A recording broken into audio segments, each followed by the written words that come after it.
Welcome back to Undermile. This is Chapter 3. I'm going to start things off by going over the donation page because it's very interesting. Aw. The last 4 donations we received, this was 6 days ago, and these came in just after our last stream. There's $50 from Jason Heim. Thank you so much. $42 from Anonymous. Lol, thank you. Jackson Hurley with another $5. And Kyle Savitsky with $250. Holy Whoa fuck! there, Mikhail. Sweet Jesus. Good Meaning lord! We are at $947 for the first 2 Wow. episodes of the fundraiser. And that is so generous of all of you. Everyone who's donated, you have my personal thanks. That's fucking awesome. It's incredible of you. Truly. Yeah, there's like a bunch of anonymous $100 and stuff. Like, it's rad. I fucking feel good in my heart when I look at the numbers. You're all so amazing. Thank you. Thank you. Thank you. Hopefully that means you're enjoying the story. Thanks to our wonderful players here. What kind of selfless sweetheart posted as anonymous? You bet your ass I'd be putting my full name and address so I get all the kudos. I need pats on the back if I'm going to be a nice guy. Otherwise, what the fuck's the point? Someone praise me right the hell now. Zach, Employee of the Month, Barkas. Since we ended with that cat, I'm hoping a spider's going to swing down and give us a rocket launcher. What would that look like? Oh, boy. Just a bottle rocket. It's just one bottle rocket, yeah. Oh, Lord. Oh, God, that would be pretty dope, actually. That's animal cruelty, Dana. I'm disappointed in you. Yeah, let's do this pet rescue stream and light a fucking cat on fire in the first 5 minutes. You were about to say something about Tony Hawk, and now I'm really curious. I need to know. But... Oh, I was about to ask how much Max thought this cat played Tony Hawk Pro Skater 2. I think this cat has played like a moderate amount. I think it played through like story mode once and then called it good enough. Okay. Yeah. What is this metric? What are you talking about? Hold on, what cat? The cat we're about to fight, dude. Cat in the story. Wait, it's a Battle fight? cat. Well, okay. The cat we're cat about who's to coming meet. out of the darkness, teeth bared, eyes glinting. I just thought he was about to talk to us and be our secret comrade or here's all your secrets. All right, Special cat friend. if the cat is friendly to us, then it's played a lot of Pro Skater and it knows how to juke the hell out of us. Look, I'm not saying what you guys should do, but if you think this cat doesn't have stats, you are wrong.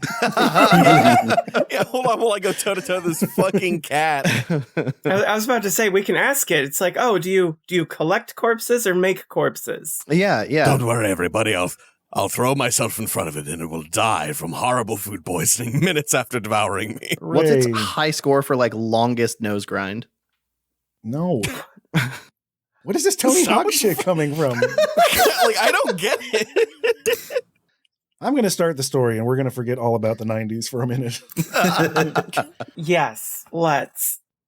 As the giant door is locked behind you and the warm air of this massive room fills your minds with visions of blood, the silhouette of the farm cat manifests from the shadows, purple eyes ablaze with curiosity. Perhaps there is more to the Cellar King's justice than meets the eye. A huge hairy paw rises up. Scythe-like claws protrude, glistening like steel, and they're brought down onto a ragged piece of old fabric obscured by the hay. It shifts as it's pulled, all the way over to the huge wall where it's nailed into place, allowing stripes of morning light to peer in between the boards of the structure. The room is indeed as large as it felt, a kennel, built into the side of the Crofter's castle. The cat, you realize quickly, is not alone. Against the far wall behind it, 2 huge farm dogs sit stoic and unmoving, like knights guarding royalty, save for the gentle sway of their tails. The farm cat is sleek and tawny, with gray fading into dark around its ears and mask. They seem like they've seen their share of trouble.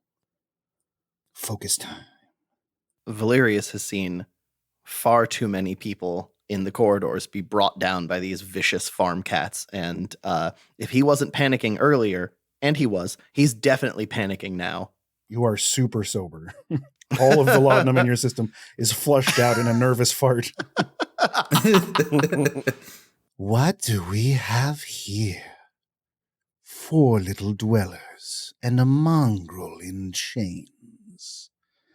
The cat looks curiously to the mongrel that the Cellar King gave you to bring into this place. It sniffs the air and the dogs remain unflinching, staring dead forward. The cat leans down to peer at the four of you in the faces. One of its eyes has a large gash over the top of it. Valerius leans back. The foolish fat king thinks I am his great axeman to strike out judgment as he sees fit. But I am a hunter. I am the eyes of the farm, though I am far too clever not to take what is freely given. But do not take me for a cog in that filthy rat's machine. I am Aubergine the farm cat, she who roams the castle freely, she who sleeps in the crofter's bed, and she who prowls through dreams. Who are you? It is fine to meet you, Miss Aubergine. I am Valerius Seidengloben of the corridors and of the rookery. I have seen how fine your kind is at hunting, and I respect your need to play your part in the great dance of life and death. Do you all speak so much? Your tiny voices exhaust me. No, not so much, but you can call me Bosco, the Tethered. Don't really represent any other clan other than the will of the first crofter. He's been busy, hasn't he? Looking down at the tiny mouse, casually licking its whiskers. I'm Tiana. Tiana? Biscuit. One of its eyes narrows at the name. You are welcome here. And this one. I hope you're not the one they have delivered to me. You smell foul. I imagine I would stick in your craw. And my name I do not suspect is important to you. You read properly, though curiosity and customs are what keep us close to each other in the animal kingdom, is it not? Elazar thrice dead, keeper of the graves. This one is without words. It seems the madness has taken his mind, and the rat is coiled up and snapping through its wire mesh muzzle. Which one of you is mine? Valerius, not saying anything else, just points a feather toward the snarling, snapping rat. I move further away from the direction he's pointing. How obvious. But beggars can't be choosers, can they? And the large scythe-like claws extend one more time, and they just sort of form a cage around this rat mongrel and pull it close. Not pressing down, not cutting in, just holding it, resting its other paw on top as it struggles gently. It seems amused by this. You've come to learn what horrible fate has befallen the crofters. I heard the whispers. I saw the dragons in flight with golden teeth in tow. It is by my divinity that they were not plucked from the air. But it is in my interest to tell you.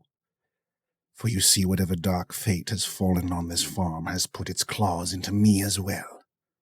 The crofters are not themselves. They hide. They stomp about, yelling and fighting. And not since the night of the storm have I been allowed back into my home, to lay at their side, be blessed with their touch. I cannot suffer the indignity any longer, trapped in here with these brutes. The cat looks back at the two dogs who are stoic. This didn't start the night of the storm. No. This whole mess. It started a few days before that, when a strange crofter came from far away. Never seen nor smelled them before. Our crofters welcomed them, gave them a bed, fed them. Then on the night of the storm, the screaming started. The smell of blood filled the air. And that night a shadow came from the forest, under the cover of rain, and stole the crofter's magic. That storm was no act of the Earth Queen. That storm was summoned with old words. It was intent manifest. A veil to pull over the eyes of the farmland, while an act most cruel was carried out. A pair of coyotes who fancy themselves wolves slipped into the castle during the chaos, and left with the crofter's magic to return to the woods. They haven't been the same since. Not working, not blessing the land. Only active at night, the fighting, the crying I can take no longer. Looking back at the dogs again, these two were there when it happened. They saw it with their own eyes. This is Champion and Valor, the Crofter's loyal hounds. The dogs finally focus in and look down at the four of you as though you now exist to them. The master put us on leads that night. Why did he do this? We could have helped. I saw the coyotes. I know their smell. Far too long have they meddled on our outskirts. Cruel, sneaky beasts. If only the master would set us free, we could find them. But we will not defy their will. We stay when we are told to stay.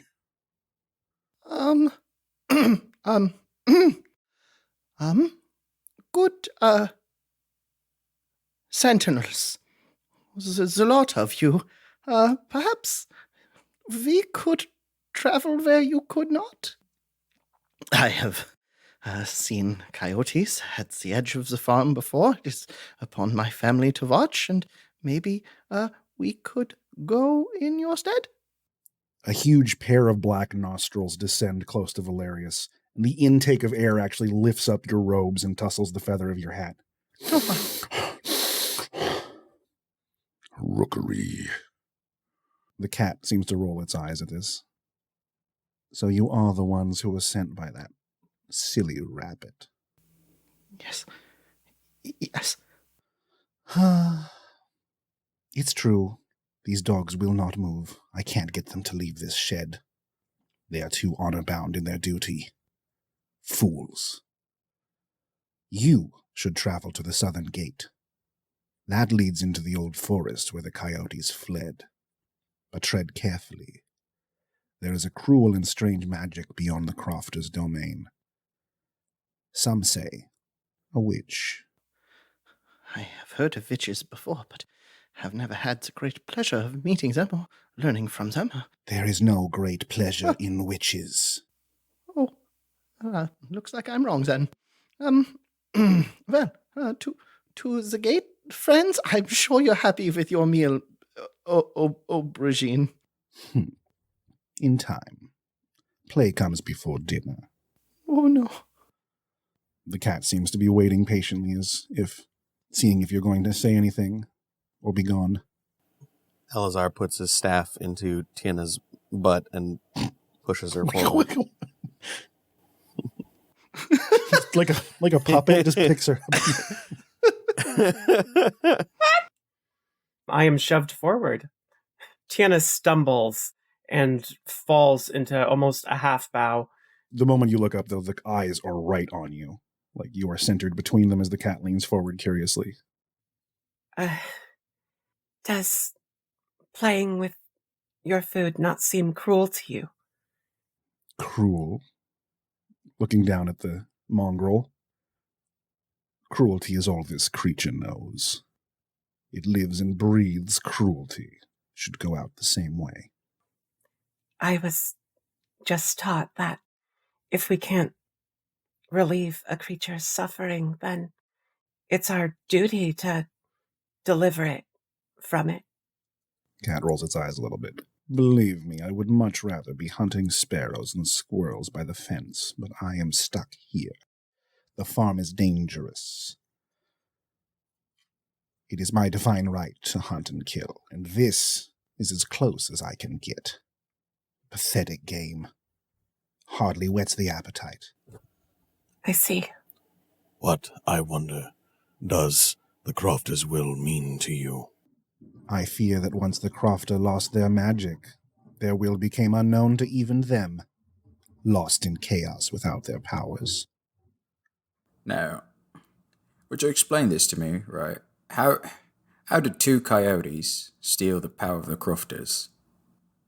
They were guided by something more intelligent than they are, most certainly. Not hard to find. How will we know this magic when we see it? Would you know a crofter if you saw it? Their magic is everywhere. We know their gods simply by looking upon them. You will know this power. It radiates outward. It makes the trees shake and makes the rivers run downhill. But it must be returned to us, for only they can wield it. If you suspect that the crofter's will is not their own any longer, why do you remain here? Why do the hounds remain here? They don't understand what goes through the crofter's mind. They only obey. And as for my own will, I'm staying safe. While the hounds are foolish and smell foul, they do protect quite well their domain. When your masters are in danger, you seek your own safety, I see. I understand. I am the eyes of this farm, while my claws are sharp. It is not the will of the crofters for them to be the flagship in their liberation. I am too precious to them. Indeed. And I suppose we shall do what you 3 can or perhaps will not. We shall see, shall we not? Indeed. The cat gestures with a paw, and you see a small opening not far from the large blanket that it pulled partially away from the wall that leads out. It requires a little bit of pushing, because it's like a swinging wooden plank, but the 4 of you could make it. Well, I appreciate the gesture and the show of the way forward, good aubergine. Might I suggest, if you would want a more compelling hunt, that you close your eyes for a few moments and let the mongrel that you are to hunt find a place where you could stalk it and have a better time than in front of us? I'll take this into consideration, Crow. It was the least I could ask of you. He won't go down easy. Fear not. I'm not sure if no fear is an option right now, but thank you. As you push your way beyond the divider, you do see a handful of weasel knights standing guard, not immediately at the door, but off near the bushes. They wear the purple door of the cellar lords. You are still in their domain. And as they see you leave the kennel, one of them moves forward, and it doesn't know you from anyone else, so I'm just going to do this randomly. It doesn't know me from Radam. Right, from Radam. Very good. He hands Tiana a rolled up piece of parchment with some wax on it, and then goes back to his station. What's this for? It just looks like a rolled up piece of parchment with what might be wax or possibly dried honey and the cellar lord's crest sealed into it. If you roll it over, there's a name written on one side of it. I can't fucking read. Oh no. Oh, I can read. Very good. I'll put it before Valerius. Though as you say that it might be honey, I do want to taste it. It is indeed honey. Yes. Sweet honey. The name that you see on it, printed Valerius, is just Kin Feast. It says kin feast on the back, which is partially concerning. Does anybody else feel like they have just brushed up against death and have avoided a terrible fate? I feel exactly like that. That sounds accurate, yes. Oh, good. Well, here is your roll.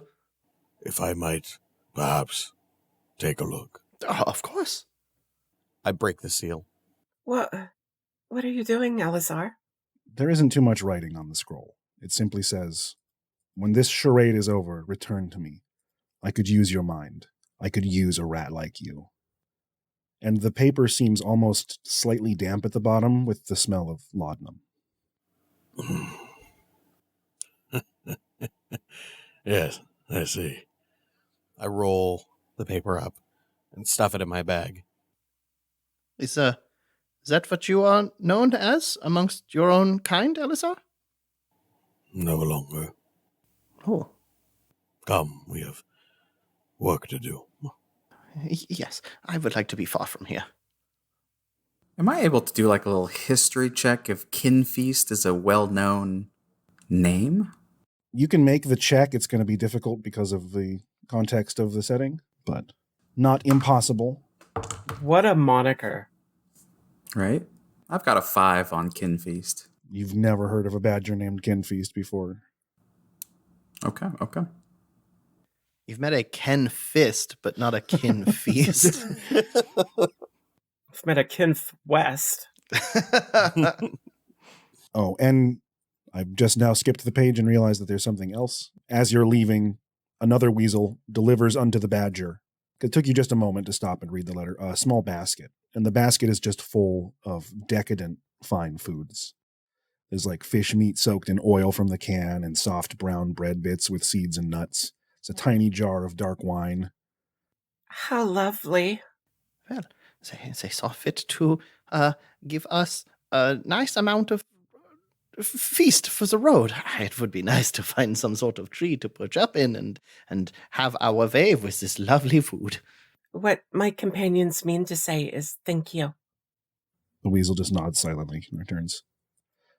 Clearly a decadent gesture from the cellar lord. I'm going to sniff at it and see if I smell anything off. Sure. With a medicine. 18 plus 5. Ooh. The meat seems like it's maybe been out of the can for less than a day, like an unheard amount of freshness. I mean, the bread is wonderful, almost a full slice, just broken up. But the jar of wine, you would have guessed it's wine, but as you sniff it, you realize it's some kind of spirit. Incredibly, incredibly fragrant, and would be highly intoxicating to drink.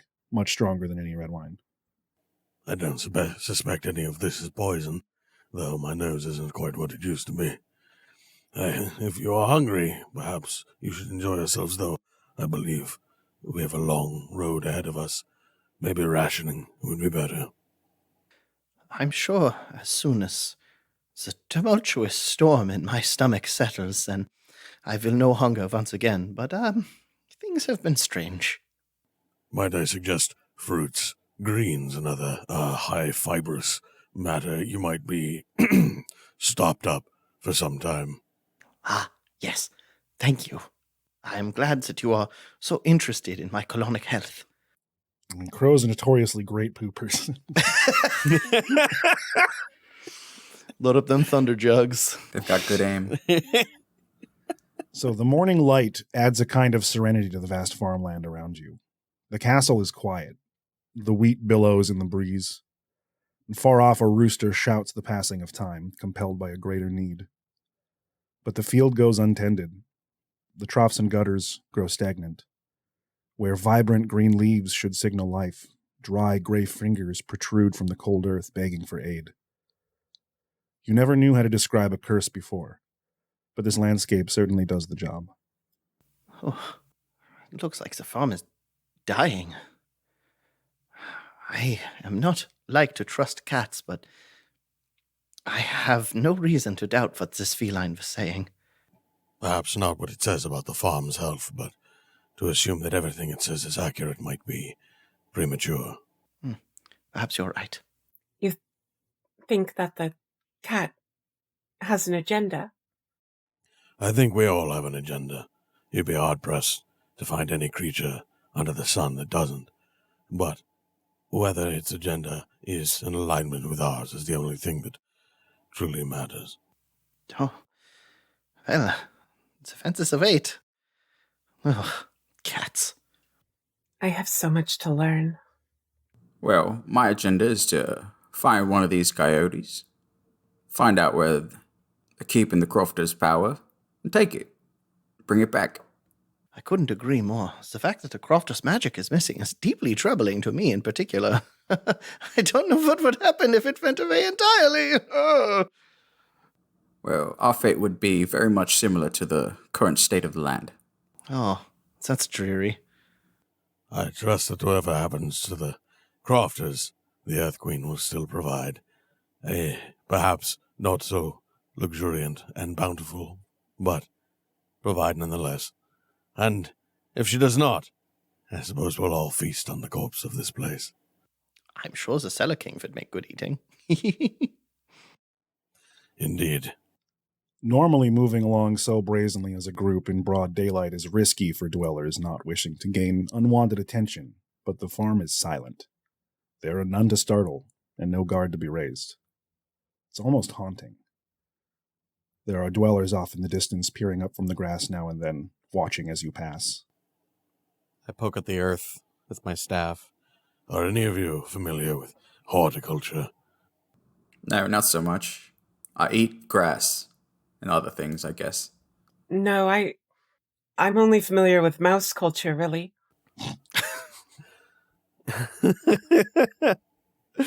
My knowledge is limited. The only plants I'm familiar with are those that are used to treat illness. What about you, Corvid? Well, I normally search into the great mysteries of the crofters and what their words and rituals mean and how to replicate those. There is a seed I am in search for, but I fear it is more a theoretical seed and not a literal one. I don't know much about horticulture. It's nice to watch the stalks grow. Yes, I suppose it is. You a stock investor? I was about to say the stock market. To the moon! Investing the rat coin. I was about to say, Law, earlier when you were saying, a rooster cries out the passage of time, all I could think of was like, yo, it's fucking sunrise. It made me think of the commercial for Big Cock Doodle. There you go. What do you know about horticulture, Alisa? Are you a grower of things? Only some things, though I do a better job breaking them down and turning them into something more useful. You'd be surprised how much pain can motivate somebody to learn new skills, especially those that might alleviate such pain. I trust our friend, the Tethered, might learn that soon enough. Well, pain is a good teacher. I had intended to offer you some laudanum, but I suspected it would have been denied.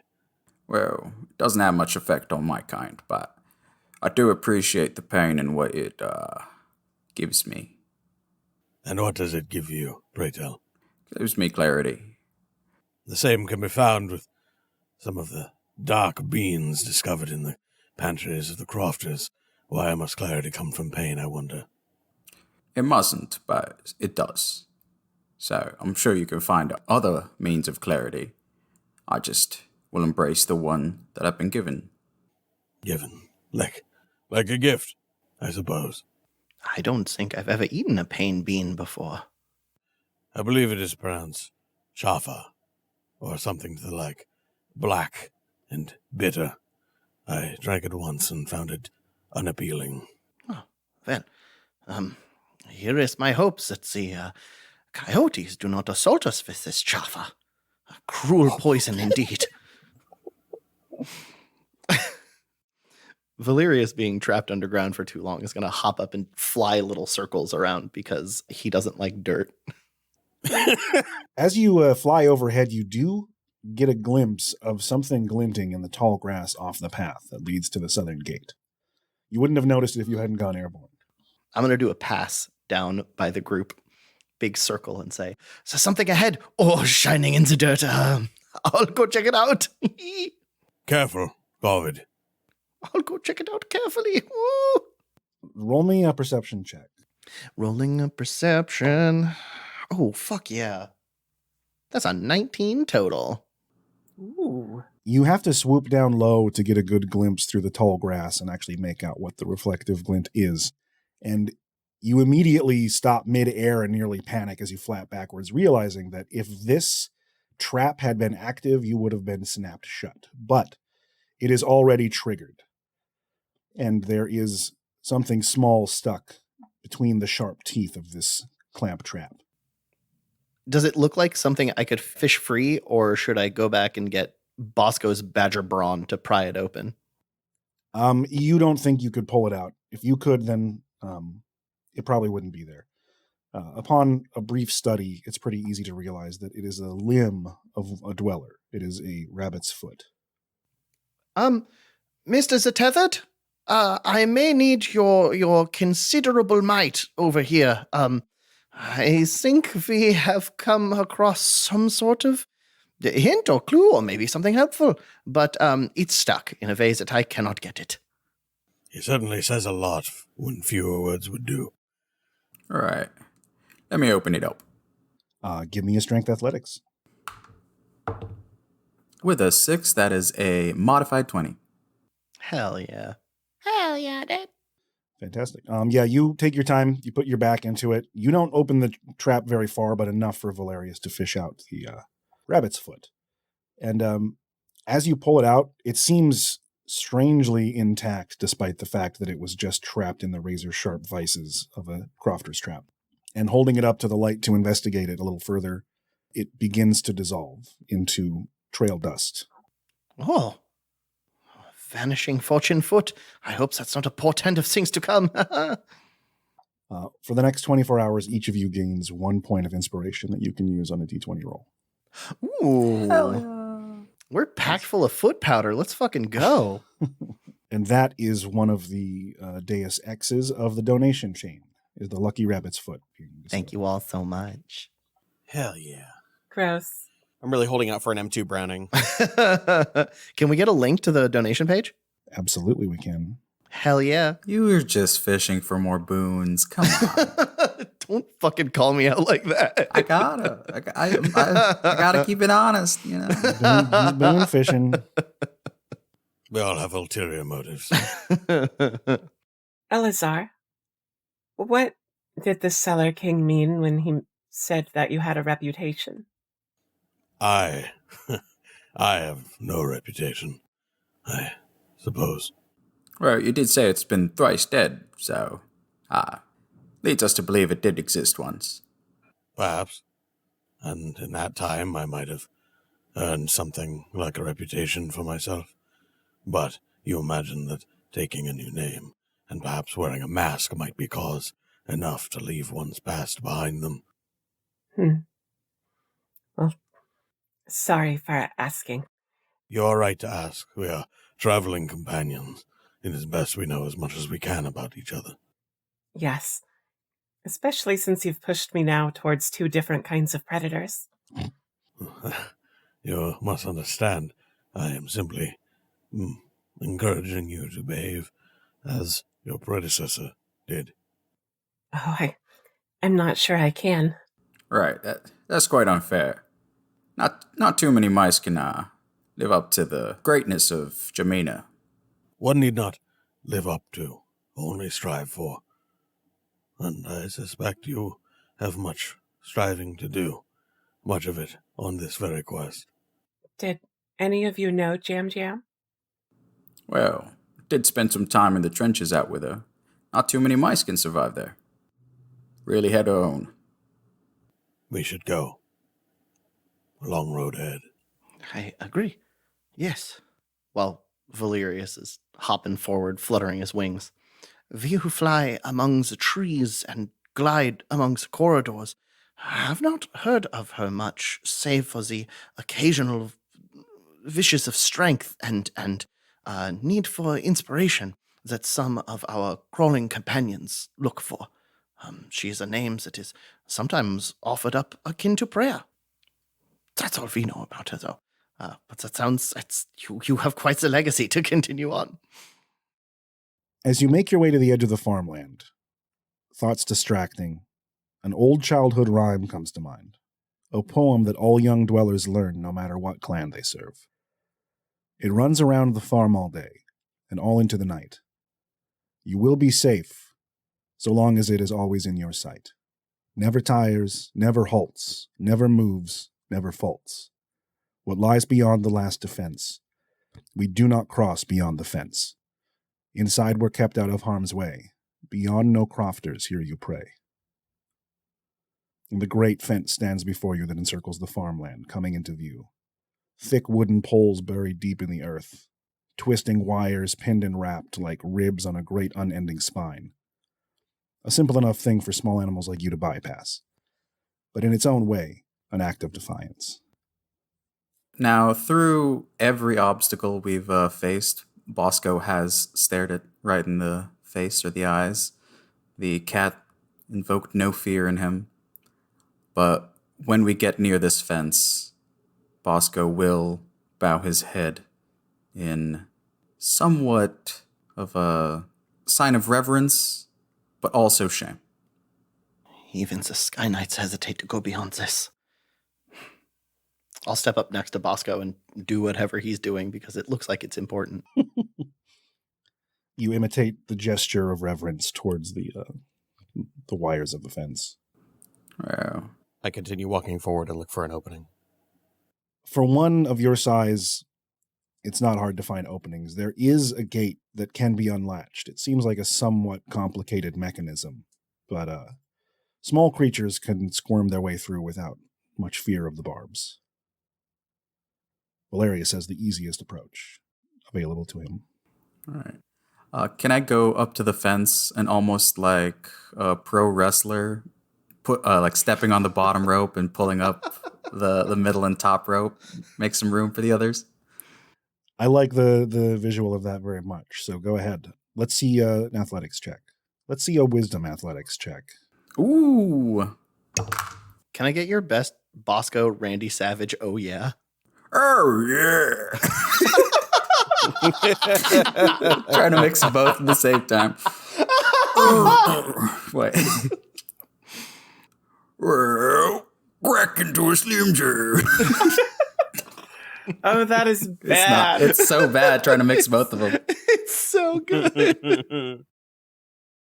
What's your total? Okay, we're modifying it to wisdom, which I have, I believe, +0 on. So that is still a 19. Hey, you all have a very clear path you can take through with Bosco holding the door for you, basically. You don't even have to worry about getting snagged on the prickly sharp wires. Do I get prickly pricked? Yeah. You definitely have to eat a little bit of damage in order to use your body as a... Hell opening. yeah. You're going to take 3 piercing damage. A familiar 3, which seems to awaken it across the surface of your skin. I trust this is something of a traumatic space for you to be, No. Bosco. Well, the true trauma was up in the hen house, right? Seeing the results of my mistakes, but no, for some reason this fence feels like home now. I know that feeling. Valerius is patiently waiting on the other side for everybody else to go through, having just flown up and over. Yep. The air seems different on the other side. The trail is unchanged, but for some reason, the ground feels harder under your feet. It's like it's more difficult to move forward, like you're slightly underwater. The edge of the woods are in sight. Towering ancient sentinels of the Earth Queen, connected at the hip by dark shadows and green cloaks. The smell of sap, the breeze of the mountaintop pulled downward into the valley below, along the heavy river lines, and the decay that spells new life. The lingering, muddy uncertainty of another storm waiting to happen. But the forest waits for no beast. Right, we're past the fence now, so this is where things get tough. Yes, let's hurry. I agree. Should someone be a little more forward and keep an eye out for the group, or should we stay close together? You are capable of flight. I imagine your ability to keep an eye out is far greater than any of ours. I do have sharp eyes. True. Plus, I imagine hopping as you do, you would tire quickly. It's surprisingly exhausting. If he flies over the tree line, then he can't really give us any information. And if he flies too close to the trees, then there are dangers that present themselves. So I say you just stay behind me.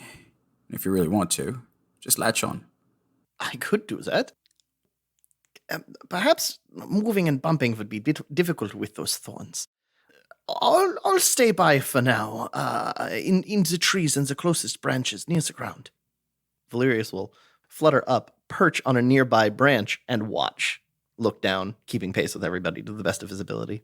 Certainly. Bosco is going to start traveling through the woods, not necessarily stealthily. He understands that somewhat of a swagger is required to let the forest know what you're here for. So it is going to be very much like shoulders flared out and making big looming steps. Yeah, you're fucking trying to look tore up from the floor up. I get you. Yes.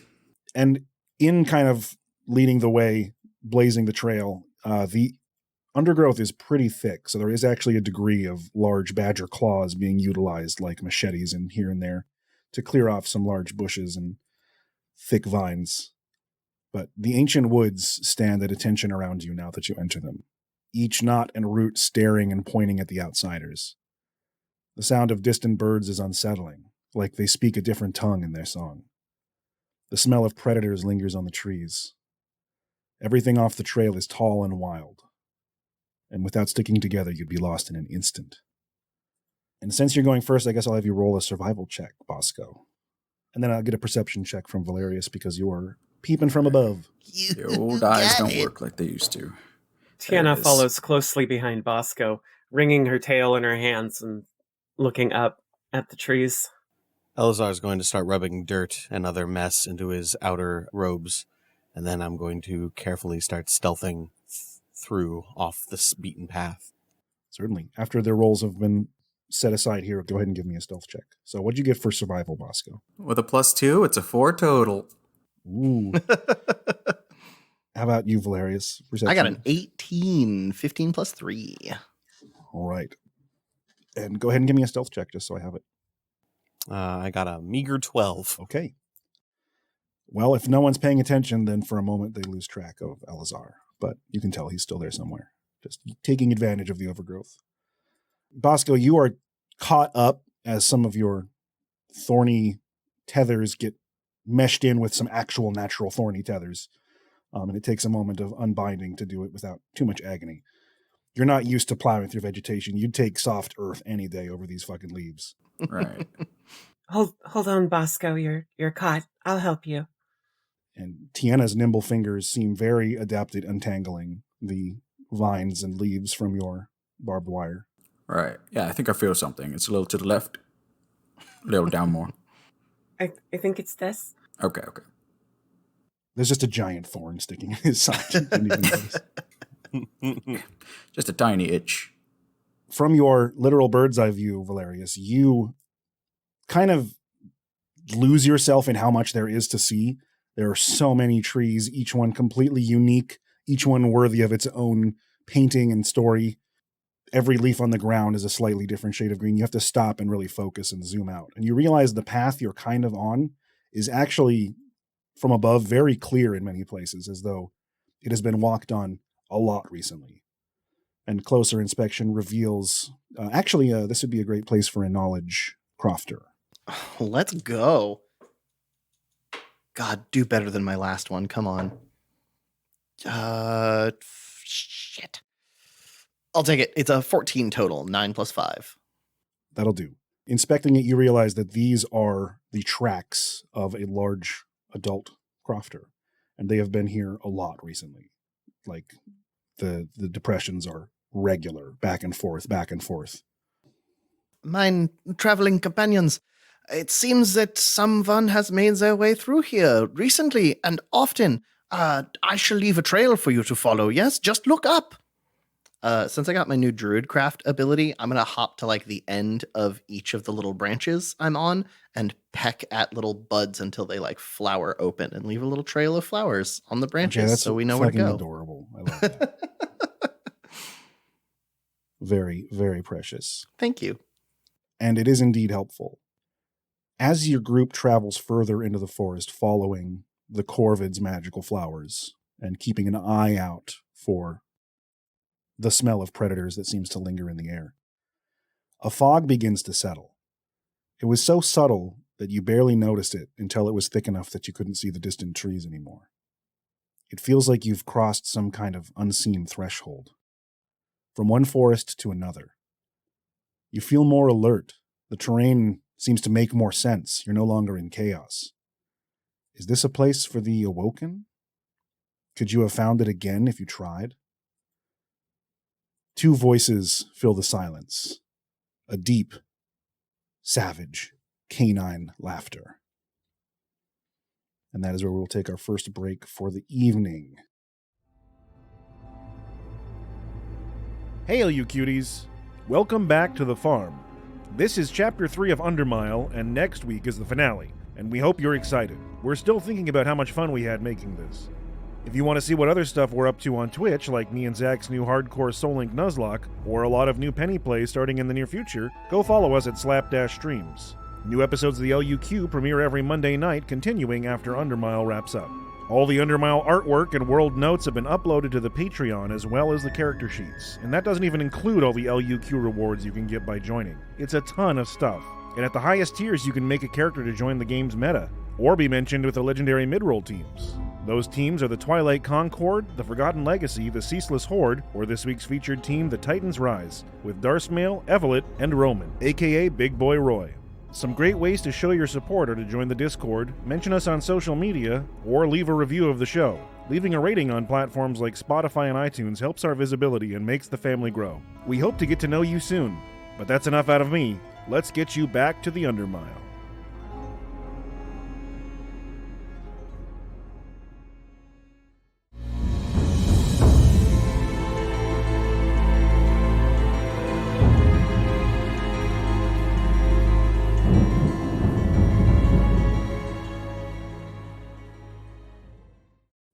So when we left our heroes, they had passed through the fog into what felt like a different forest, as though they had parted some kind of mystic veil.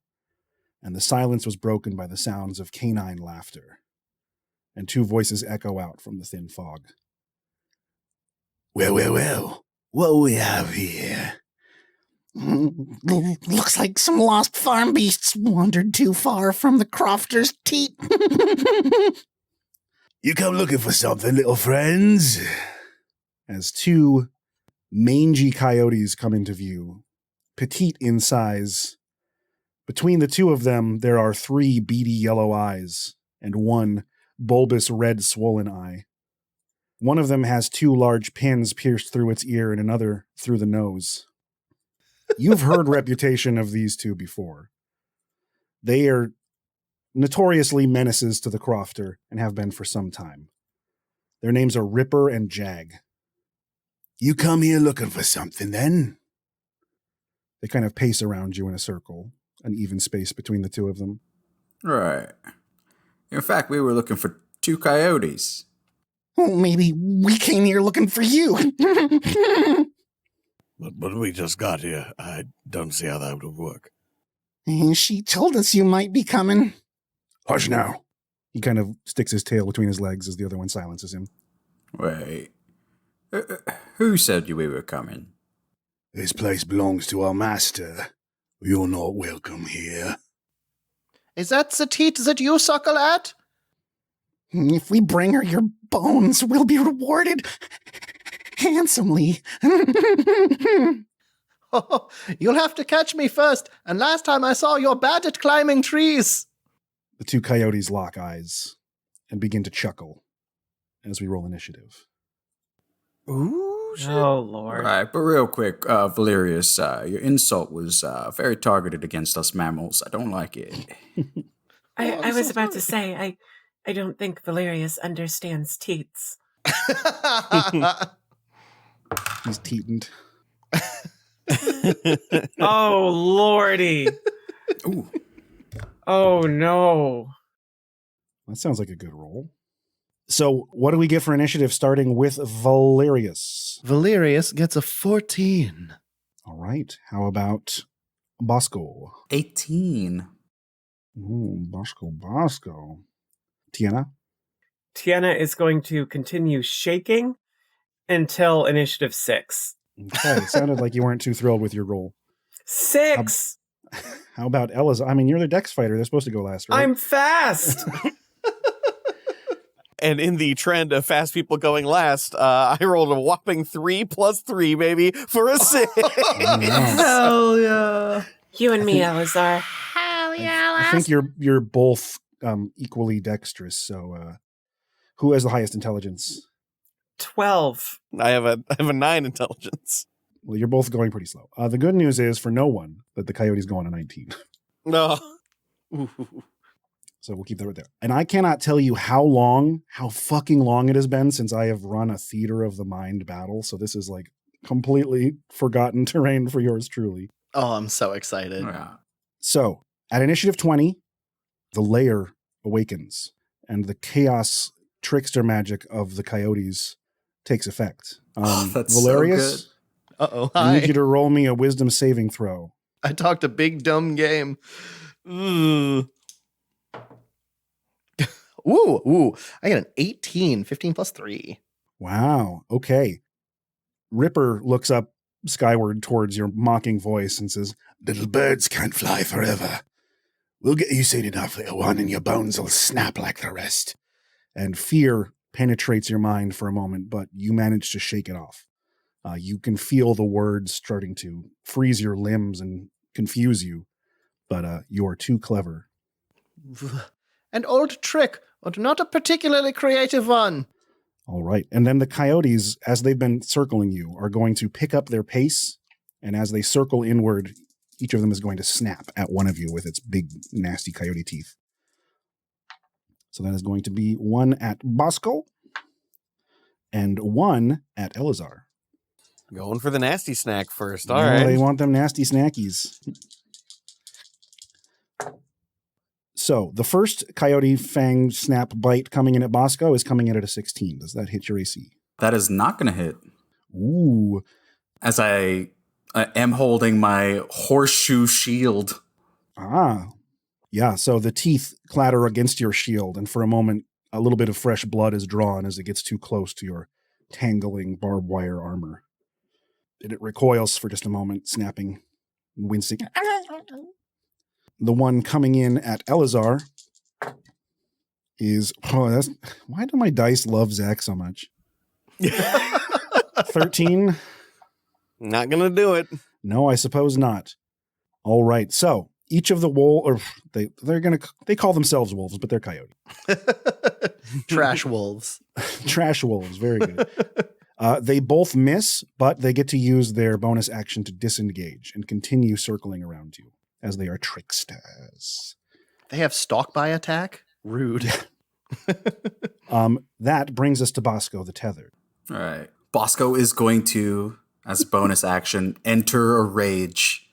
His body swells, and therefore the barbed wire digs in and almost disappears a bit more into his flesh. But as he flexes an arm out, as he's running towards Jag to grab him, the muscles push out the barbed wire and really protrude as like a spear headed towards its throat. Okay. I'm going to, if they're within 30 feet of me, rush towards Jag and grapple them. Yes, they are within 30 feet of you with your movement. I'm going to make that athletics check. I've got advantage. And they make a athletics or acrobatics contest against my 23. 23, huh? All right. Well, they're not the worst at it, but that's a hard number to beat. Ooh, looking at a 19, which is a good roll, but not enough, as you leap off the ground and actually put your full weight onto the back of Jag, getting a good grip. Hey, let go of me. Well, you get to walk as soon as you tell us everything you know and give us the Crofter's property back. But they will be taking, since I am a battle rager barbarian, 3 piercing damage. Ooh, oh man, he been poked. Also, fucking wolf trailer park wolves got me. Do I have any more speed to drag the coyote back to my allies? You only have 5 feet of drag. It took you 20 feet to get to the coyote. Yeah, then I will take it. All right. Mhm. You will manage to get a little ways back, breaking their circle of prowling anyway. Next in the initiative is Valerius from your low branch.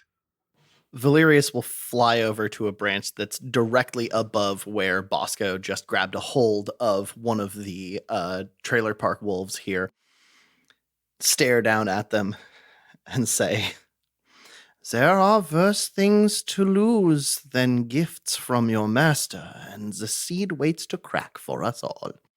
And as he looks down, he is going to cast Toll the Dead on the one that Bosco just rushed into. And our coyote friend here has to make me a wisdom saving throw. Okay, that's a necromancy spell, right? It is. Okay, wisdom save. Looking at a 7. A 7 does not pass.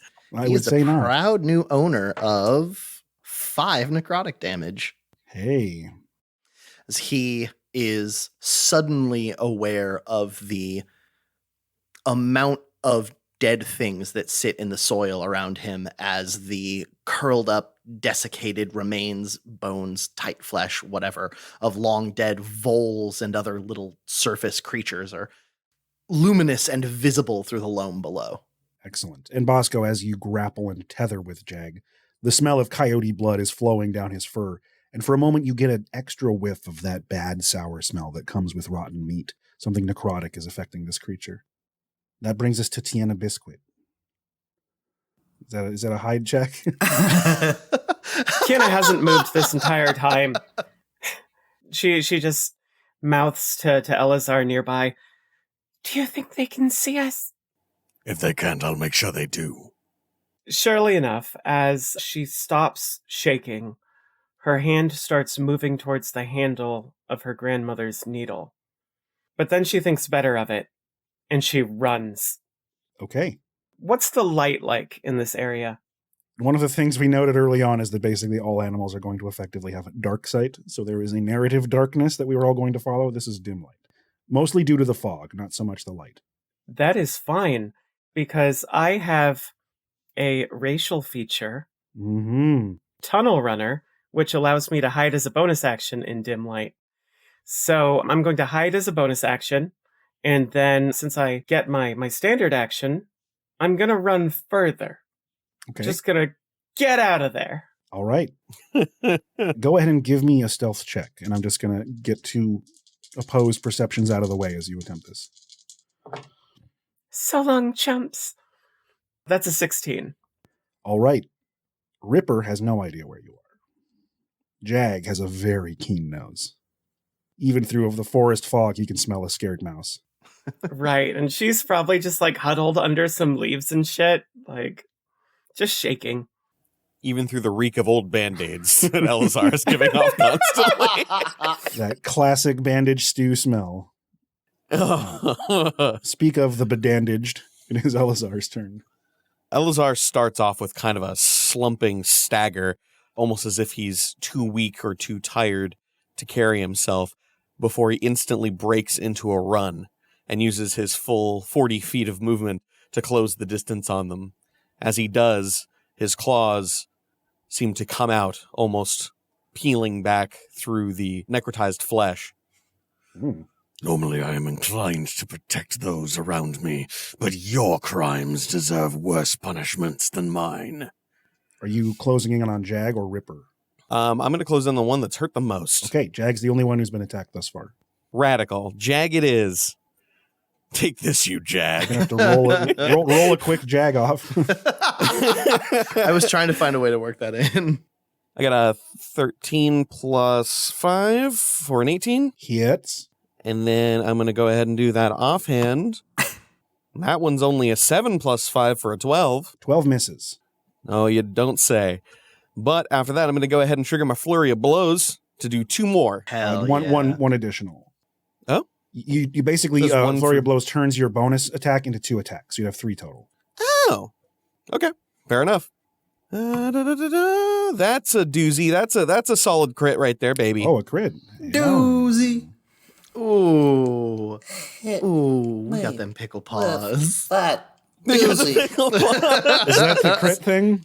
That's a crit. Yeah, the pickle paws for a crit. Yeah, and then natural one we like we that. shun. The pickle shun. Let's see that beautiful rat footage. Okay, so for the first attack, I got a 7 on the die, plus 3, plus 2 poison. Okie dokie. For the second attack, I missed. And then the next one is 6 and 6, plus 3, so that's 15 plus 2, so that is 17 on top of the previous one. Yikers.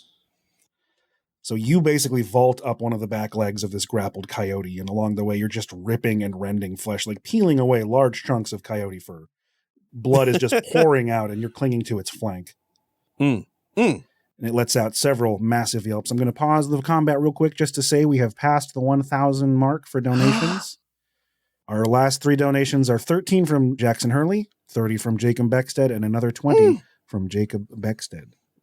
That's a donation crit. That deserves yet more pickle paws. You're all And I so was going to say good. she wasn't in the room before, but I want to give a little pickle time. And A say pickle hi. preview. Thanks, everybody. You say hi? Aw, what a baby. She is good girl. That brings us to initiative 20.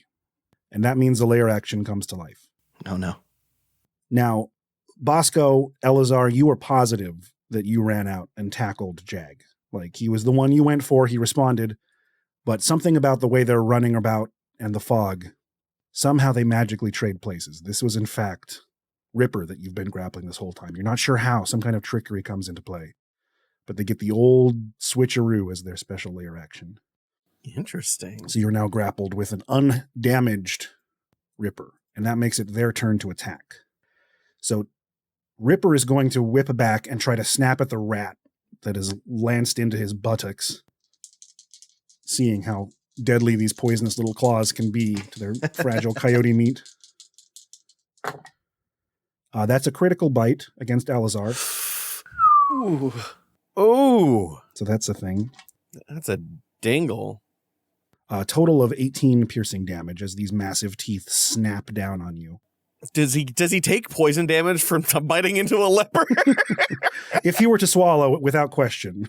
He sinks in and he gets a warm gush of fluid, thinking it's blood, and then realizes it's all pus. He just cracks open like a beer can and starts chugging your poison. No. And then I just need a quick athletics check from Elazar to not be flung off of its haunch. Athletics, huh? Yep. Can I do acrobatics? Yeah, let's say yes. I'm all for it. It don't matter. I got an 8 + 5 for a 13. All right. Well, that's enough to make you land fairly safely, but you are no longer attached to the coyote. You were snapped off and tossed aside. They almost burst your balance blister. God damn. Oh, no. And then Jag, who is still covered in the injuries they had before, but is no longer in the grapple, jumps forward to sink their teeth into the back of the badger. So there's kind of a coyote-badger-coyote sandwich thing happening. Wouldn't be the first time. Coming at you with a 23 to hit. That's going to hit. You are raging, correct? That is correct. So I will modify the damage accordingly to that. Which is good, because that's a solid roll. You take 8 piercing damage. Woo. As the teeth sink into you. And I need you also to roll me an athletics check to not be pulled off of Ripper's body. Does a 23 do it for you? Oh, let's find out. Probably. That beats a 21. So the sandwich remains intact. The toothpick holds strong. The furry Jenga does not topple. Furry Jenga. That brings us to Bosco the sandwiched. Bosco is going to drop his shield Mm-hmm. and attempt to grapple Jag again. Now, quick question. Mm-hmm. They swapped places. Correct. So I'm technically grappling Ripper now, right? Yes. Does Ripper take 3 points of damage for being grappled by me? At the beginning of the turn, we'll say yes. It was a cost they had to make to switch places. Okay. All right. So yeah, I'm going to make that grapple check. And you are releasing this grapple to turn back onto Jag, who you originally grappled? One hand on Ripper right now, Uh-huh. because they swapped places, dropping my shield on my other hand, and using the shield arm to grab Jag.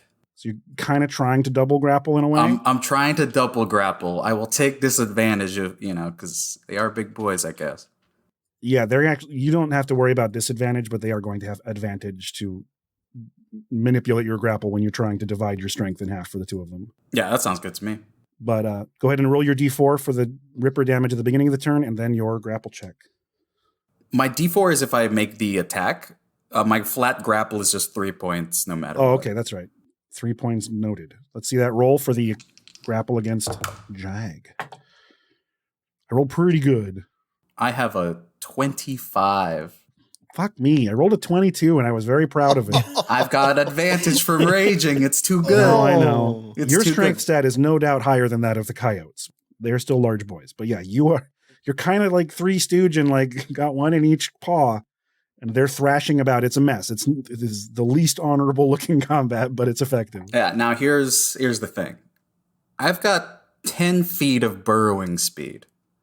Can I use my feet to then burrow at half speed 5 feet down and bring them into a grave? Much as I love the Looney Tunes imagery, I'm not going to let you use your burrow speed with your back feet. Okay. Fair enough. I'll accept. Okay. You can certainly brace yourself, get your long toes tangled up with the roots and dirt to be sturdy, but it's not like you're kicking your little feetsies and opening up the earth under your feet. Yeah. Okay. That's acceptable. That's why I asked. So now I am going to take my bonus action to do my barbed wire armor attack. Your mean hug. Your bad. As I've got both of them in there, I'm going to take Jag's face and just bring it towards my chest, which has a protruding spike, and drag his face and snout along it. The old cheese grater, yeah. Yeah, the old cheese grater. Let's see it. For good. That's a 24 to hit. Okay. And that is going to do 10 points of damage. Yikes. That's back to Jag again? Yes. All right. Jag is covered in blood. It's soaking into your open wounds. There's just coyote and badger blood everywhere, and about 90% of it is coyote. I like the He ratio. is severely damaged. His laughter stops silent. That makes it Valerius's turn. All right. Valerius is going to try to hop back to a branch where he can line up the hindquarters of both of the coyotes. I am going to throw open my little stamp book, my collection of arcane knowledge, and I'm going to find the spell I'm looking for. I'm going to flip through. Yes, there it is. Fly down and grab some of the briars from down on the ground. And as I am flying back up toward the branch, I'm going to hold them in one of my talons, and I'm going to say the incantation I have learned in Crofter tongue to make this work as I hold it out and say, Blueberry Hill, Massachusetts, and let go of the burst of thorns and cast catapult on them and try to launch them at the coyotes. Wait, what? I think you can only hit one target with catapult. It shoots it in a straight line, and if one target passes its dexterity saving throw, the next target has to make it. Gotcha. Yeah. Well, it's going to start with one, and if it fails that one, then Bosco's going to have to roll with advantage to avoid it, and then it will That's go fair. to the next one. Hell Because yeah. they are a tangle. Perfect. They are a tangle. I'm willing to take that risk. Now, the coyotes, they got some dex save. I believe it. We're looking at a 16. 16 is gonna pass. So, Bosco, I'm going to give you advantage because you are not the target of this, but you still need to make a dex save versus Valerius's DC. I mean, my danger sense probably kicks in here too. Hey. Oh, yeah, so you have advantage regardless. That's a natural 20, baby. Okay. You love to see it. Totally unnecessary, but wonderful to see. Quick pickle claws. Yeah, except I and got then- Jag and Ripper. Yeah. You're making Badger biscuits. But unfortunately, Ripper fails his dex save quite badly, and he gets the full brunt of it. Let's see that crotopult. That's going to be 15 damage total. Yikes. There is a loud clunking sound as the mostly empty skull of this coyote gets beamed incredibly hard, and then there's like bramble and bush stuck in its whiskers. You little prick. I'm going to land in the tree again. So are you doing anything but hiding, Tiana, or are you... I am. I'll lead in. Tiana, huddled under dirt and leaves and other loose foliage, just is saying to herself, We sow our justice one for all, for valor fears no task too small. We sow our justice one for all, for valor fears no task. What if a task is really big? Biscuit! Murder is in your blood. Claim your birthright. And as he says that, he runs to the nearest coyote and sinks his teeth into his haunches. Excellent. Do you have a preference of coyote, or are you just going for the nearest meat? I'll go for the weakened one, going for the kill. Okay. That is a 13 plus 5. That hits the AC. Beautiful. I didn't write down my bite. My claw's a D8. Does that make my bite a D10? No, I have it right here. The rat ones don't change with unarmed Oh, stuff. okay. Let me look at the game rules that I posted.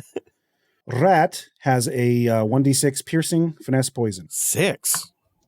Oh, well, then Mhm. my damage was different from the last thing because I was basing it off of the first time you gave me attack stuff, which was D8, D10.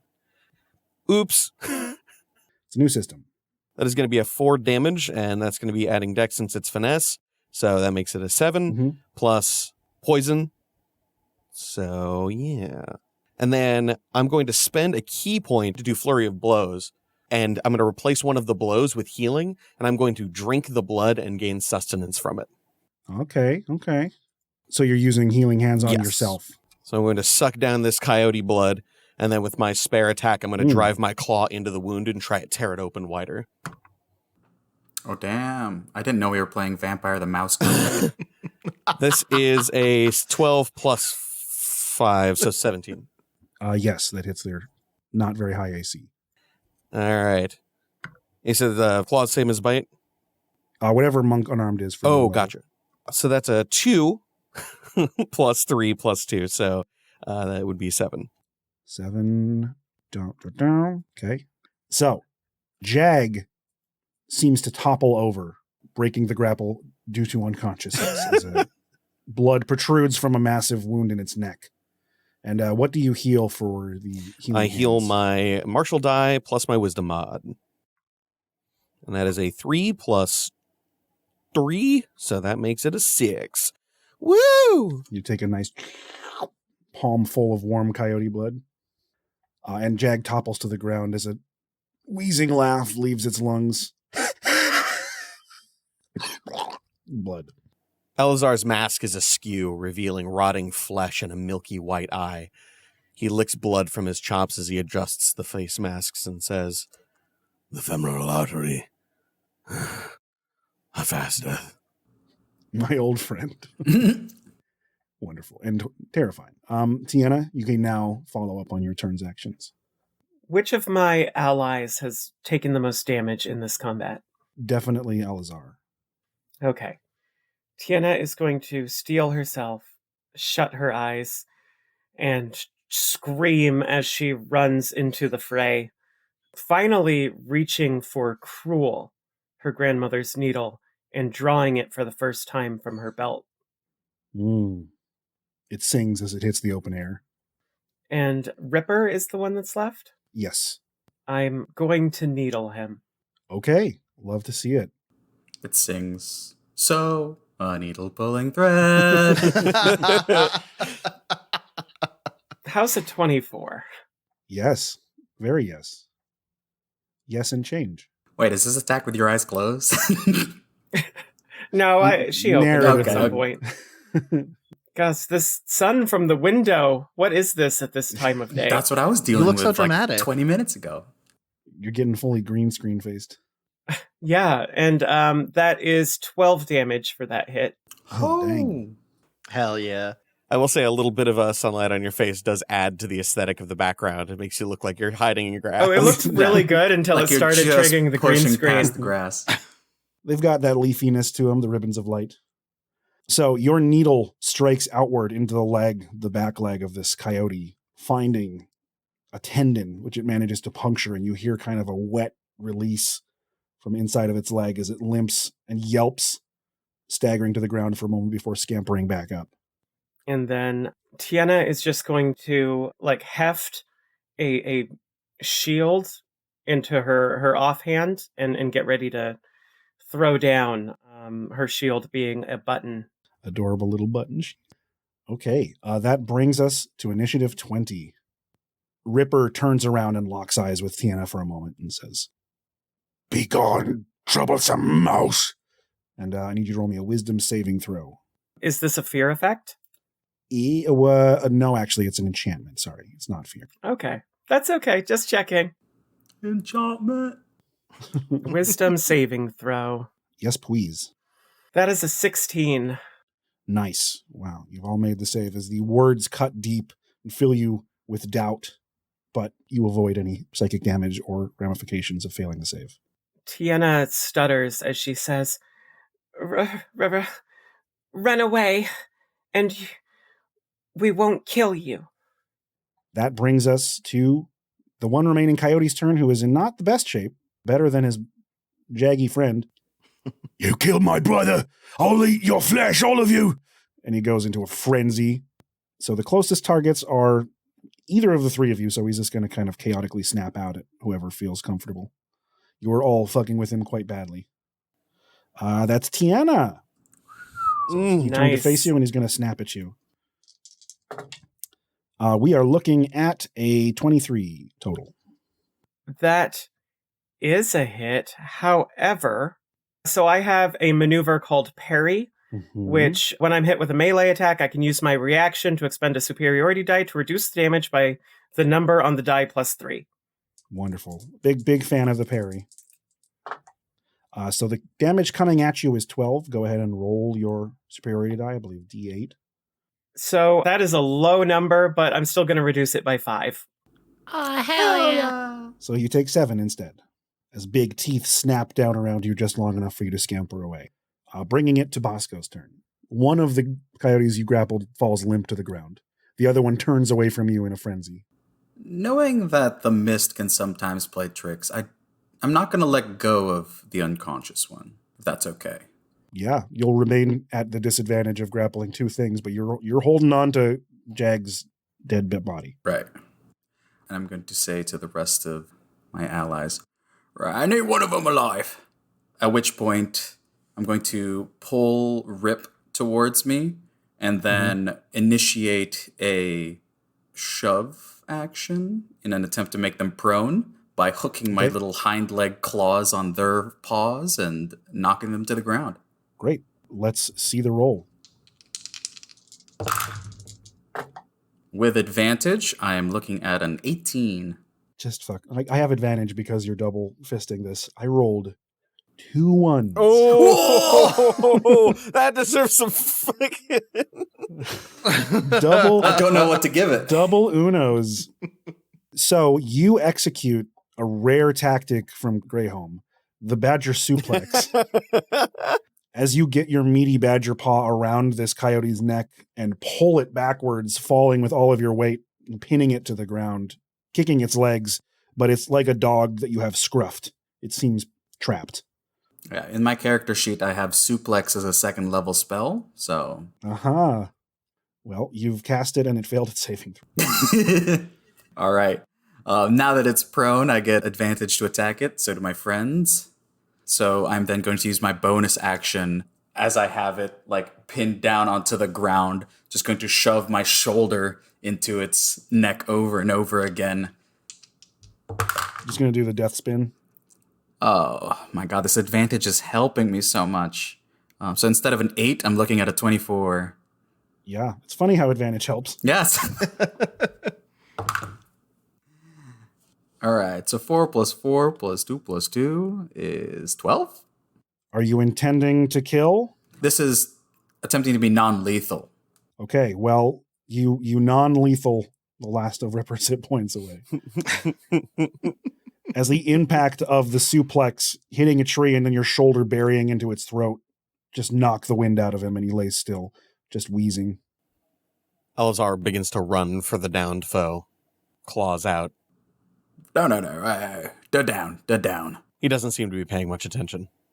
If Bosco needs one of these things alive and Elazar seems lost with the scent of blood, I am going to try to use minor illusion to obscure where Bosco and the coyote are and make it look like the vines have sort of grown up over them and are maybe the path like bends a different direction. Okay, roll me an Arcana check, and then Elazar, go ahead and roll me a Wisdom saving throw. It is my strong suit. Somebody give me pickle paws because your boy just rolled a crit, so I got a 25. Ooh, I got a 22. How many That'll do it. pickles are we That was real close. Whoa. Now, it is definitely an illusion. Oh, and yeah. It's not something that you can't figure out, but it does give you pause. Where you were going, suddenly the fog and the leaves rise up, and you feel like you got turned around for a moment, as they say, lost in the sauce. Your objective just vanishes for a moment, and it's long enough of a confusion for the group to react again if they wish. But that makes it Tiana's turn proper. We're not in combat anymore, are we? Depends on if people want to keep fighting. That is the narrative we follow. Yeah, Tiana, seeing that both opponents are handily taken care of, just drops the weapons that she was holding and stares blankly. All right, Elzar, you were a little confused by the illusion. Are you pausing or are you pressing on? I'm going to go ahead and roll myself a little wisdom thing here and see how I do. I rolled very well. He comes to a grinding, sliding halt after he drops to his knees and does like a baseball slide, tearing the skin off of his shins, and lands just in front of Bosco, confused, hungry, angry, and lost. Are you okay? Sorry. It's been so long. Right. No shame getting lost in the heat of battle. I fear I need your help, my large friend. He extends a hand, and some of the wounds on his hands seem to have grown somewhat faint. All right. What can I help you with? I cannot stand. I believe I've hurt myself. So you need a little bit of a lift. Please. Yeah. Right. Valerius, Tiana, would you try and hold down these unconscious coyotes? I'll go roost on top of one of them. Don't know if any of them are playing dead or anything. I'll go hold down the other one. Well, one of them is dead. The other one is unconscious. I'll sit on the dead one. Okay. They might have studied the possum arts. They may have. I've heard playing coyote is a thing. I'm not continue that thought. Are you helping Elazar up to his feet? Yes. An easy task for your strength. He's even lighter than he looks. With one claw, I'll gently dust off his shoulders. Thank you. I fear a lot of this mess was self-inflicted. Tell me, how do you remain calm? I understand the Badger clans are known for their hostility. Oh, well. If you didn't see, I was quite angry for a bit there. Don't do much talking while I'm angry. It's a whole lot of claws and smacking and grabbing, but... That might be the first souffle I've seen delivered in the heat of battle and mindless fury. Well, that comes from years and years of experience. I am quite old. That was very cool. Oh, well... Is he dead? Well, one of them, I suspect, is. But he could be holding his breath. The other one, we need to talk to. I see. Where is my staff? It takes a moment to find it somewhere in the undergrowth. You dropped it some time ago, but the glistening blackberry helps peel it out from inside of all these thick leaves. As you glance over, Tiana is doing her best to hold down the other coyote. And as she has it pinned beneath her, she just rises and falls with its breathing. And as you look down at your dominated foe, one nasty eye opens up and peers up at you, and some blood glorps out of its mouth. Do you yield? What do you want? Oh, well, look who's awake. I can't go back as a failure. No fate you can bestow upon me is worse than the one she would. Well, second time you've mentioned a she. Right, who are you supposed to go back to? My master. Right, I get it. Is your master have a name? She's the Witch of the Woods. Quilbara, the Pin Witch. We are marked as her servants, familiars. A concept I am quite familiar with. I think that we need to know what it is your master had you steal from the crofters. I cannot let you just leave with their magic so easily. I can't go back there. It's too awful. Just let me go, please. You'll never see my hide again. I'll find a new forest. I'll just keep walking till me paws turn red. An attractive offer. Bosco, your thoughts? Well, we can't have you just leave, you know. How about you show us where your master is, and then we can send you on your merry way. And perhaps also what it is that you stole. That would be nice to know. Oh, I can show you to where the master is, yes. But I'll be fleeing the other direction, since as soon as you make your way there, she'll be very angry. Too angry to deal with old Ripper. He'll make a break for it. Sorry about your brother, Yeah. but it is war. She told us he was going to die today, but we didn't believe him. We could return you to him, if you like. Does that mean what I think it means? Yes? I want to live. That's fine. I have learned that in the rookery, life and death are a seamless dance between one another. He uses his paw, and like he's already in the prone position, puts his paw against the quills in his ear and pulls with a yelp and strips his ears of the markings of the quill. I'm done with all this. I'll show you where to find Quillbara, but that's the last of it. Just please, I want Undermile far behind me. You're kind of far too dangerous. I am not opposed to this, Bosco. Tiana? Elizar? Yeah, no, that's fine. Wait, Valerius, what did you just suggest? Oh, to kill him, to return him to his brother. Oh, right. For some reason, I thought you were talking about bringing his brother back. I can't quite do that yet. If you promise not to give us any more trouble, I'll let you back up.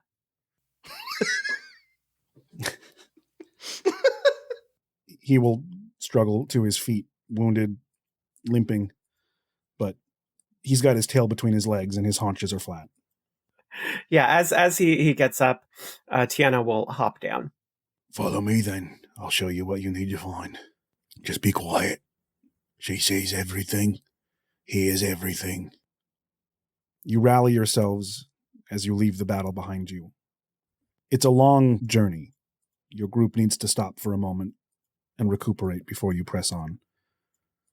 Mechanically, we will take a short rest between sessions. But you must be getting close now. A place like this where these cruel beasts block your path. It must be a sign. And you are led, by Ripper, between trees, under bushes, on a strange, chaotic path. And you look for a sign, here in the fog. Something to follow. A light? The moon? A distant tree? It's all shadows and madness. If it weren't for the coyote, there would be nothing to guide you.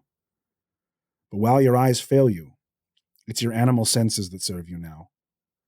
The smell of a distant fire, the stink of strange chemicals, the tingly smell of thunder in the air.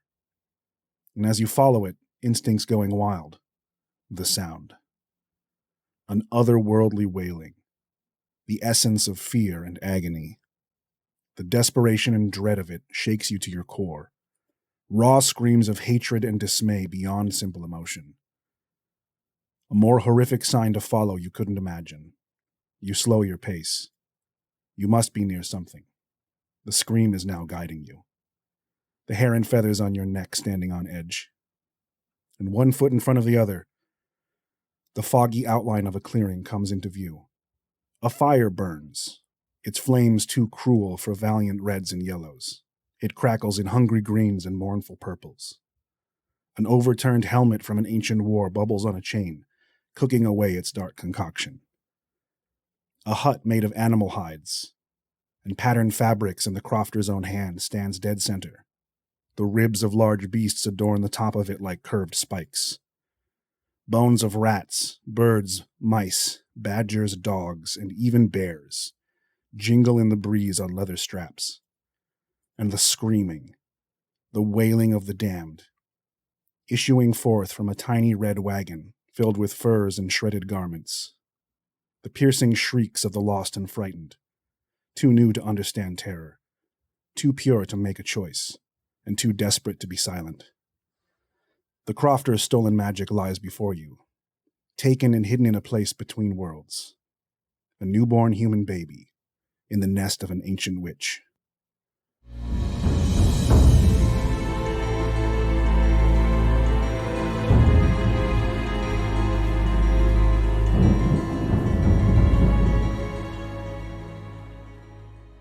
Ooh, baby. Holy. Hell yeah. It's a doozy. I love it.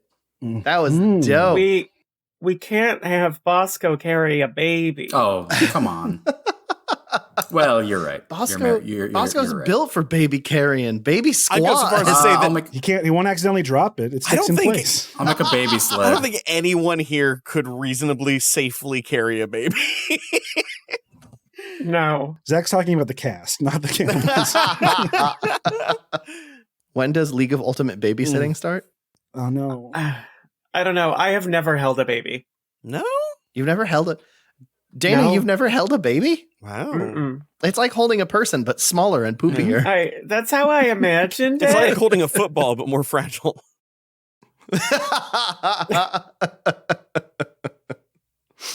Imagine Yeah, how that is the first big plot reveal. That's a very exciting ending. I like that a lot. hell yeah. Hopefully, it makes some of the random scenes make more sense as they're described. Absolutely. 100%. We're still at $1,010 for the donation page, so thank you all. As last time, you don't have to donate during the stream. You can until the end of the month. Everything's appreciated, and at the beginning of the next stream, I'll update with our most recent donations. And again, this goes to Hazel House. They are a non-profit that help with cat, dog, and multiple animal rescues. They take adoptions from high-kill states. They help with food programs, spaying, neutering, tagging, and finding homes for animals that need to go up for adoption. So, wonderful local charity. I just saw recently, I think they said that they just helped their 5,000th animal or something. It was a big deal. It was cool. Aw. Hell yeah. So, kudos to them. And we'll do an outro and let everyone say a quick where to find them and what they do and who they is, because we didn't at the beginning for some reason. Not that it matters. We got excited. We all got excited. We'll start with Max and go in that order as we have been. Hi, I play your sweet baby bird boy, Valerius Seidenkloben. My name is Max Hobbs. You can find me at Dungeon Master Max pretty much anywhere online. I'm the co-host of Help Action, and I play Wooshaw Brinechild on little bits of Season 2 of League of Ultimate Questing. I'm Angelo Kaluag. I play Bosco the Tethered, a badger barbarian.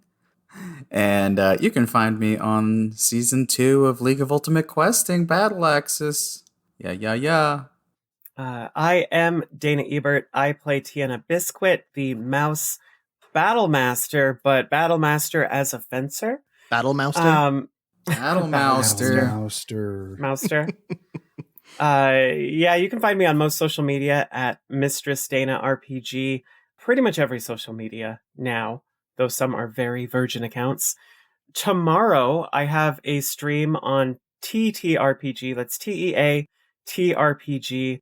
We're playing a charity game of thirsty sword lesbians to benefit Equality Texas. Nice. And it's called Rainbows. And it's an all bimbos, himbos, and thembos one-shot. That's at 4 p.m. Pacific. You can see all the things for it on my aforementioned social media. I'm doing enough talking. That definitely spells Teat RPG. Well, it's... Yeah, it does. Oh, Jesus. Which, we've determined that Max's character knows very little about. Yeah. Well, when you do your Thirsty Sword Lesbians game, please be sure to throw them bows. Y'all should see this cosplay. Okay. Ooh. Oh my god. Yes. I am Zach Barkus. I'm the technical director for Slapdash Studios, though Law's been technically directing this whole thing. I'm also the Dungeon Master for League of Ultimate Questing, though Law's DMing this one. I'm here to just sit in the back seat and be gross, and I feel like I've been doing a pretty solid job of that. You can also find me in Season 1 of League of Ultimate Questing as Artyom Volkov. I am having a great time with this. I'm absolutely fucking delighted, and I'm really bummed that we don't have that many left. Is it the next one's the last one? You mean one? It's one. Uh-huh. Worse. Yeah. Look, if people beg for it, we can do some more Undermile in the future. It's a fairly self-writing system. Yeah, it just writes I'd be itself. so down for Arc 2. It of involves no Undermile. work whatsoever. That'd be very funny. Scott, I should have said, like, I don't always play cute characters. Sometimes I play hot and dumb characters. Tune in tomorrow. Hopefully everybody can forgive my liberal interpretation of the fucking rules. Ugh, No, it's great. cool. Monks are complicated. that kitty cat. See, it's not worth really learning to play a monk because that's assuming you're gonna play a monk again. Right. It's a great place to visit, but no one wants If to you just live there. assume that you're going to hate it the Yeah. first time, you can just skip learning it ever. So out of all the classes, I think it's the most hands-on experience. Mm-hmm. I see. Is that a Yeah. God damn it, Max. Unarmed strike. Look, it was digging. I'm sorry. Anyway, we're going to get this uploaded to YouTube real soon. You Law, can who are check you? episodes. Oh, me, I am the garden master, voicer of the cartoon animals, and petter of the pickle puss. I'm feeling a lot better, so thank you everyone for the last week of well wishings. Hell yeah. And we'll check out episode 1 and 2 if you're just joining us. They're on YouTube. This one will be there soon. Please invite your friends. And who knows? Even those of you out there who do, like, come from different places, or if you came from Luck and your friends weren't like totally in love with Luck, point them here anyway because it's awesome. Party with you're us. Friends with like some furries or something, and you want to show them a cool animal There story. you go. Sure. Yeah, register a Twitch account for your pet. Have them watch it on a separate device. Mm-hmm. This is good animal content. But yeah, we will join you next Wednesday to conclude the story of Undermile and find out the truth of Quilbara the Pin Witch and the missing baby. Until next time, we wish you rats.